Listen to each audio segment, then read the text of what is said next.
Hello Internet and welcome to Commander 1-on-1. In this episode I'll be rambling about a little bit more abstract topic. Something I call redundancy versus consistency balance. And while it sounds like something from Math Handbook, it's not exactly complicated. Which I'll attempt to prove with some examples. First thing first, we need some definitions so the rest of the video makes at least some sense. Let's start with redundancy. In the engineering terms, redundancy is defined as the inclusion of extra components which is not strictly necessary to functioning in case of failure of other components. Which sounds really complicated for something that's inside a video about a card game. Definition of consistency does not sound much better, as it's defined as the quality of achieving a level of performance which does not vary greatly in quality over time. So let's turn those into something less boring and more applicable for a commander deck. In the context of our overpriced cardboard rectangles, redundancy in the deck translates to ability to do the same things using different cards. Consistency is even simpler, ability to repeat the same play pattern the most games played. Those are still abstract concepts, so let's quickly move towards our first example. Let's assume that our game plan is a simple cast a lot of spells and do damage with Guttersnipe to our opponents to win. The main focal point of this is our cheeky goblin, Guttersnipe. He's been around for over a decade and it's a simple 2/2 red goblin shaman for 2 generic and 1 red mana, with ability that deals 2 damage to each opponent when we cast an instant or sorcery spell. Now let's apply the topic of this video to him, starting with redundancy. Guttersnipe dies from mild fart in his general direction. There is no sugarcoating this. So for our game plan to succeed, we need to actually do something about that fact. Simplest solution in this case is finding redundant pieces that work in the same way. In this case it's not a problem. We have a wide array of other creatures that have similar abilities. Coruscation Mage, Electrostatic Field, Cassick Flame Breather, Firebrand Archer, and Erebor Flame Smith as the most generic examples. We even have Fiery Inscription as an enchantment version of this effect. This puts us a total of 7 cards while staying in one color, with similar mana value. If we assume that our deck has 35 lands, that translates to 7 out of 64 non-lands cards that serve the same function, that is dealing damage when we cast our spells. For Math nerds, that's almost 11% of our non-land cards and around 35% chance of having one of those effects in our first 8 cards during the game. If we include other colors and permanent types, we can have a bigger numbers, which correlates to the amount of times we would have a crucial piece in our game plan deployed on the field. As we know, bigger number, better number, and brains go brrr, but that's only one side of the coin, so to speak. So let's move to the second part of the topic of this video, consistency. If for some reason we always want to win by casting Guttersnipe and using its effect to deal with our opponents, the plan gets much harder, since we actually need to find our goblin to do stuff. And here the tutoring comes to light. To get our Guttersnipe we can use Imperial Recruiter, Goblin Matron or Mogcatcher, plus Gamble if we are feeling lucky. Of course, if we add other colors the list will grow quite substantially, but for the purpose of this example let's stay in mono red. Numbers wise this approach seems worse. We only have 5 hits in our 64 non-land cards in the deck, but we gain a lot of utility with the other targets for the tutors. But the video is called Redundancy versus Consistency Balance, so looking at each part in the vacuum would be somehow dishonest. This is also the part where personal preferences matter. For some players, tutoring is a grave sin that requires banishment, shaving head and forced exposure to French pop music from the 90s. For others, it's a good way of finding their favorite card each game and putting it to use, be it for unique effect or just for flex if they have some very blingy treatment of it. I personally land somewhere in the middle, maybe closer towards the consistency side.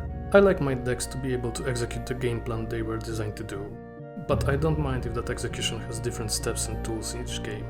I get bored if the play patterns are the same each time. Now let's turn back to our first example.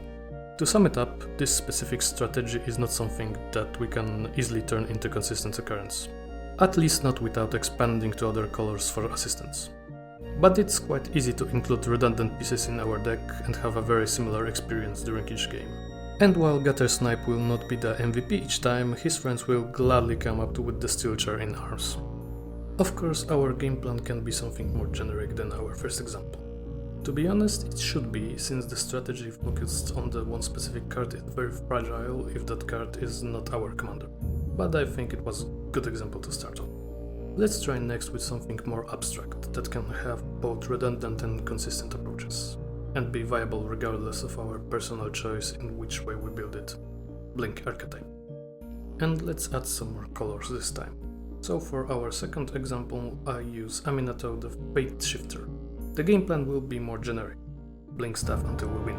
Once again, let's start with the redundancy aspect of our plan.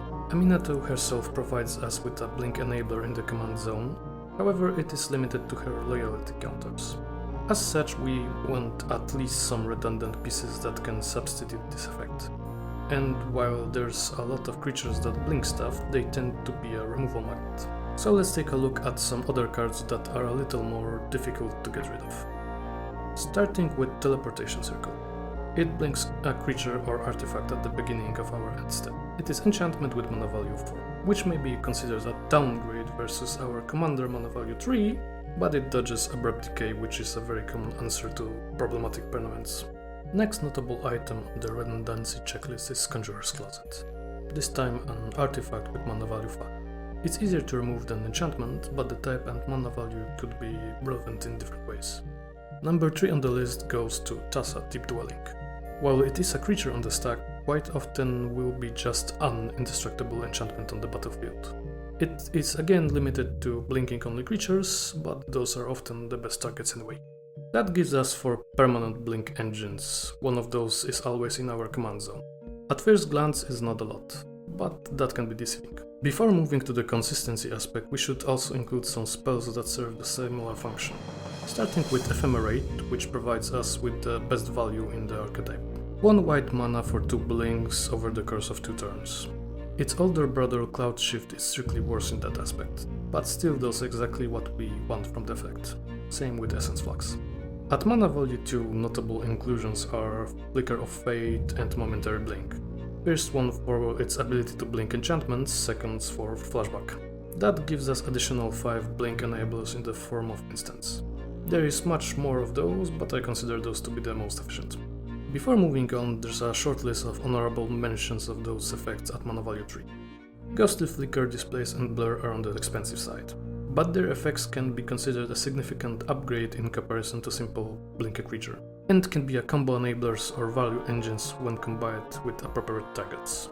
So, to sum up the redundancy part, we can easily include 8 to 11 cards that serve the same purpose as our commander. Big part of those will also double up as a protection spell to foil targeted removal. That gives us something between 37 and 40% of having one of those effects in our first 8 cards, in addition to the commander in the zone. This is a quite nice number, and it's only one aspect of our balance discussion. Moving on to the consistency side of things. In the colors we have a lot of options. Demonic Tutor and Vampiric Tutor will only get a quick mention, since those two are probably the best known cards that bump the deck consistency, and for good reason. Less popular but as useful as those two are Enlightened Tutor and Mystical Tutor. Those search for enchantment and artifacts or instant and sorceries respectively.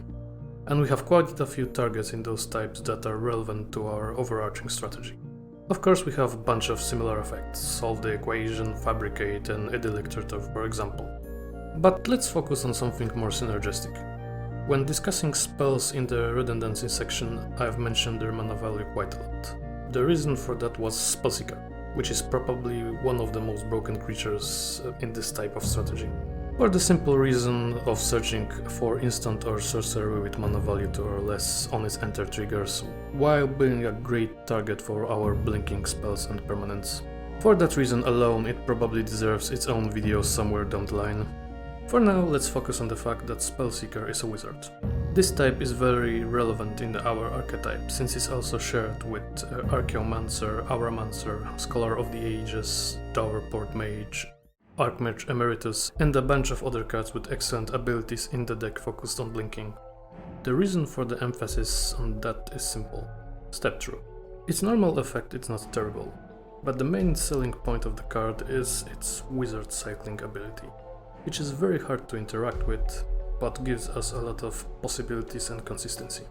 We can use it to get creatures that return spells and enchantments from graveyard, draws us cards or searches for a specific spell in our library. It's a lot of heavy lifting for just one card. This example of consistency package can contain from 5 to 9 cards, which will greatly enhance our possibility to actually do stuff we want to do. All that while not being a dead draw if we need to do something different in the specific moment of the game. As you can see, in this case our redundancy and consistency size are quite similar in card size. Of course, each one can be expanded even more, but we will risk oversaturation. We don't want to have 7 blink enablers in our hand while having nothing to blink. In the same way, we don't really want to have a handful of tutors and nothing to use them on. And here comes the balancing part of the topic. While deck building, you will want to put some redundancy for chosen game plan or plans, and then add enough pieces that gives you the ability to have consistent experience in the gameplay. In the usual TLDR version, depending on the uniqueness of the effect, you'll want to adjust the amount of cards that support either redundancy or consistency of that effect in your deck. Unfortunately, there's no specific ratio, since this depends not only on the strategy, but also on colors that are available to you. But I can get you a personal example. In my current pet deck, I run 9 cards that boosts the consistency of the main game plan. And there's 10 cards that are part of redundant combinations that allow said game plan to succeed in some way. That boils down to 90% of the total deck size. I have no idea if this is too little or too much, but it seems to work quite well for me. So my advice would be to target the 15 to 25% range of total deck size, varying on the case-by-case basis, of course. And that would be enough of my rambling for today. If you have questions or want more details on this, feel free to post them in the comments. You can also do the YouTube things with liking, subscribing and so on. See ya in the next one.